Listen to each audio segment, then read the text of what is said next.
Hey Dungeon Crawlers, Conrad here bringing you a multi-class guide for Fighter Wizard designed for a low-level campaign. Eldritch Knight as a monoclass is a melee combatant that relies on defensive and utility wizard spells to augment themselves.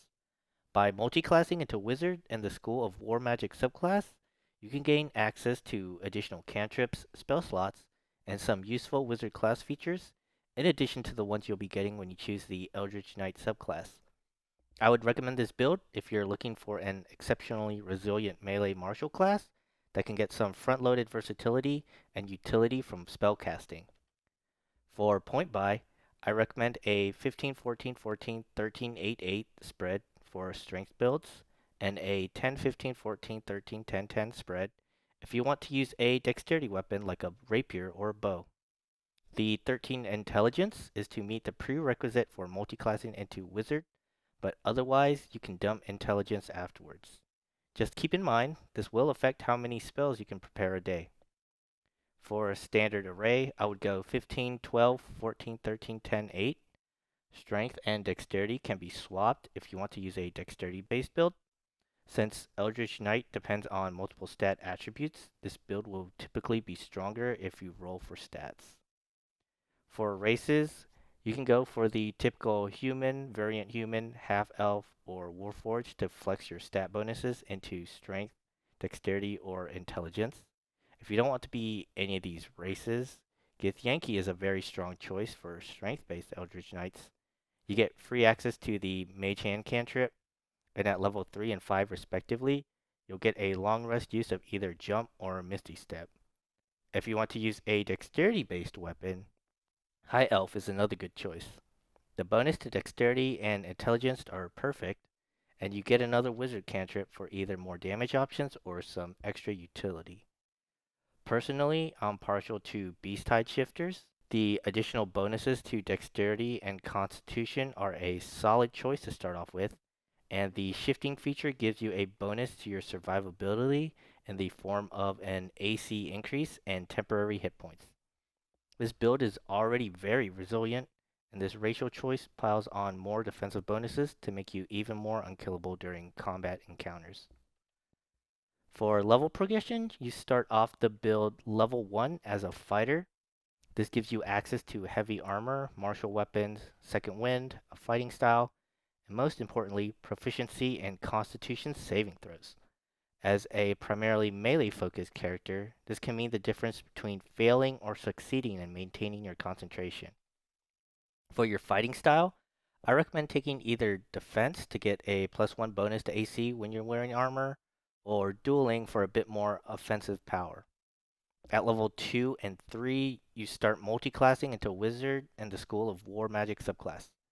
These two levels give you a small power spike in the early levels at the cost of delaying your fighter progression. In return, you get access to 3 cantrips, 8 known wizard spells, ritual casting, arcane recovery, and the war magic class features arcane deflection and tactical wit. The arcane deflection class feature from war magic gives you the ability to increase your action economy by giving you another way to utilize your reaction. With chainmail, the defense fighting style, and a shield, you can potentially make your already high AC of 19 into a 21. But the real power of this trait comes from the ability to use your reaction to add 4 to any failed saving throw. Do note that you can use this to help maintain your concentration if you do fail your constitution saving throw. The tactical wit feature is just icing on the cake that gives you a bonus to your initiative rolls equal to your intelligence modifier, increasing the chances that you can take your turn sooner in the initial round of combat. At level 4, you take another level fighter where you'll gain access to Action Surge. This allows for some burst damage combos with your melee attacks or from Magic Missile. At level 5, you finally get to Eldritch Knight proper and get access to 2 more cantrips, 3 more spells, 2 with school restrictions and 1 without, 1 more first level spell slot, and 2 second level spell slots. At this point, versus going pure Eldritch Knight, you'll lose an ability score increase and an extra attack, but you'll gain 3 more spell slots with 2 at second level, allowing for the potential to upcast. The class features from Wizard and War Magic, 3 more cantrips, and 8 more wizard spells without school restrictions. After these first 7 levels, you can either continue as an Eldritch Knight to get the War Magic class feature, or dip back into Wizard for access to more spells and spell slots. As an alternative leveling path, you can also choose Fighter for 5 straight levels, then multiclass into Wizard. This gets you access to extra attack and an ability stat increase sooner, at the cost of reducing your utility in the early levels. If you're playing in a primarily combat-focused campaign, this is the path I would recommend. With progression in both Eldritch Knight and Wizard, you're going to be getting access to a lot of cantrips. For damage, I would recommend getting 1 melee cantrip and 1 range cantrip to cover all your options.